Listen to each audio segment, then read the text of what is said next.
নির্বাচন যে করেই হোক ফেব্রুয়ারির প্রথমার্ধের মধ্যে নির্বাচন হবেই। দেশের সার্বিক নিরাপত্তার সাথে কাউকে ন্যূনতম ছাড় দেওয়া হবে না। গোয়েন্দা সূত্রে জানা গেছে দেশবিরোধী শক্তি পল্লী বিদ্যুৎ সমিতির আন্দোলনে ইন্ধন যোগাচ্ছে। প্রধান উপদেষ্টা বলেছেন যে আসন্ন দুর্গাপূজায় অস্থিতিশীল পরিস্থিতি সৃষ্টি করতে নানা রকম ষড়যন্ত্রমূলক চেষ্টা হতে পারে। তিনি বলেন কোট আনকোট, গত বছর দুর্গাপূজা আইন শৃঙ্খলা পরিস্থিতি নিয়ে ভালো অভিজ্ঞতা ছিল।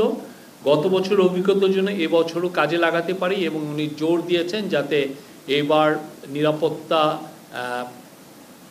সব ধরনের নিরাপত্তার জন্য খুব আগের থেকেই নেওয়া হয়, যাতে কোনো রকমের কোনো বিশৃঙ্খল পরিস্থিতি সৃষ্টি না হয়। বৈঠকে সিদ্ধান্ত হয়েছে যে সাম্প্রদায়িক সম্প্রীতি বজায় রাখার জন্য দেশের সকল ধর্মভিত্তিক সংগঠনের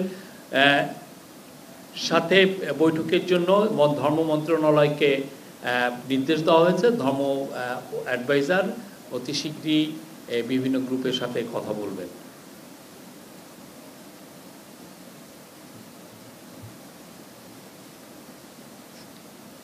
বৈঠকে সিদ্ধান্ত হয়েছে ক্রমাগতভাবে নিরাপত্তা পরিস্থিতি মনিটরিং করার জন্য।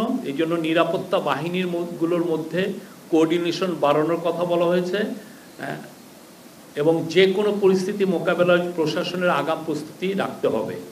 এর পাশাপাশি ডাকসু নির্বাচন যাতে শান্তিপূর্ণ ও উৎসবমুখর পরিবেশে হয় সেই জন্য বিশ্ববিদ্যালয়ের প্রশাসনকে সর্বাত্মক সহযোগিতা প্রদানের নির্দেশ দিয়েছেন প্রধান উপদেষ্টা। বৈঠকে আলোচনায় আসে যে পতিত পরাজিত ফ্যাসিবাদী শক্তি যখনই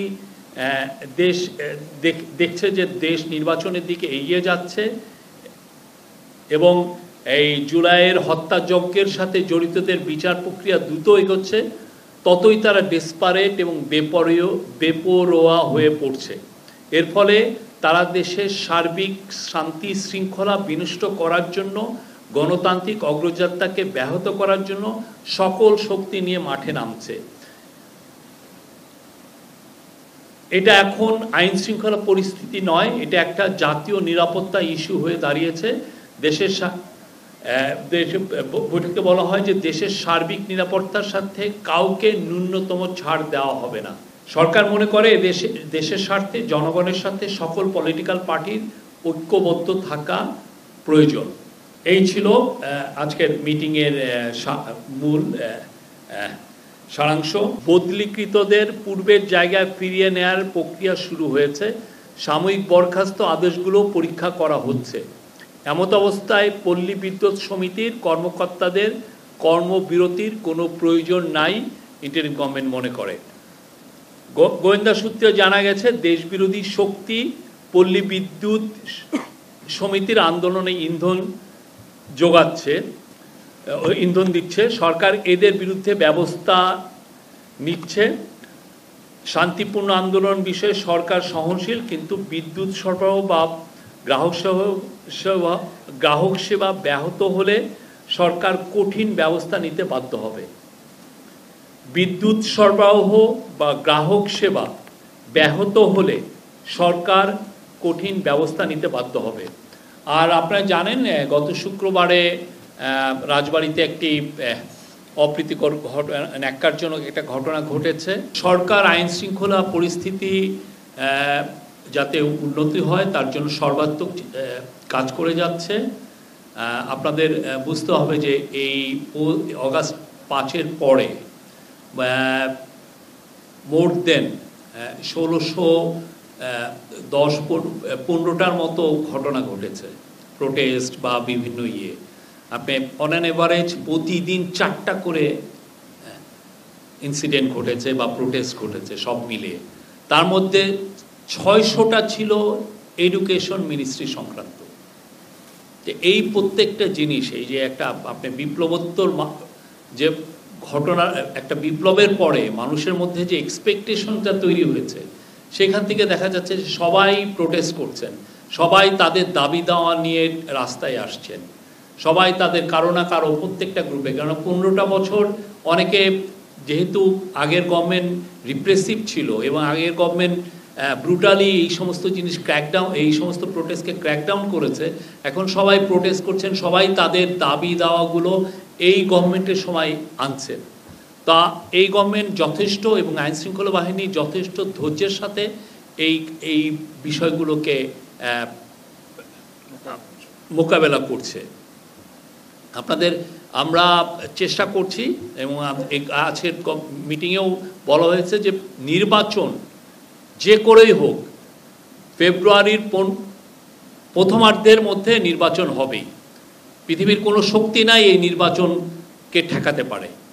নির্বাচন হবে এবং সে বিষয়ে পুরো যত ধরনের প্রস্তুতি লাগে সেই প্রস্তুতিগুলো নেওয়া হচ্ছে। এটা আমার মনে হয় যে ন্যাশনাল কনসেনসাস কমিশনের যিনি ভাইস প্রেসিডেন্ট ডক্টর আলী রিয়াজের কাছে এই কোশ্চেনটা করতেন। তো আমরা আশাবাদী কেননা আপনারা দেখেছেন যে কমিশনগুলো হওয়ার পরে, তারপরে যখন ন্যাশনাল কনসেনসাস কমিশন হলো, তারপরে পলিটিক্যাল পার্টিগুলোর সাথে এই ন্যাশনাল কনসেনসাস কমিশনের কিন্তু খুবই সৌহার্দ্যপূর্ণ পরিবেশে মিটিংগুলো হয়েছে। খুবই একটা দুইটা বিষয় ছাড়া বেশিরভাগ বিষয় কিন্তু মতৈক্য এসেছে এবং এখানে হয়েছে।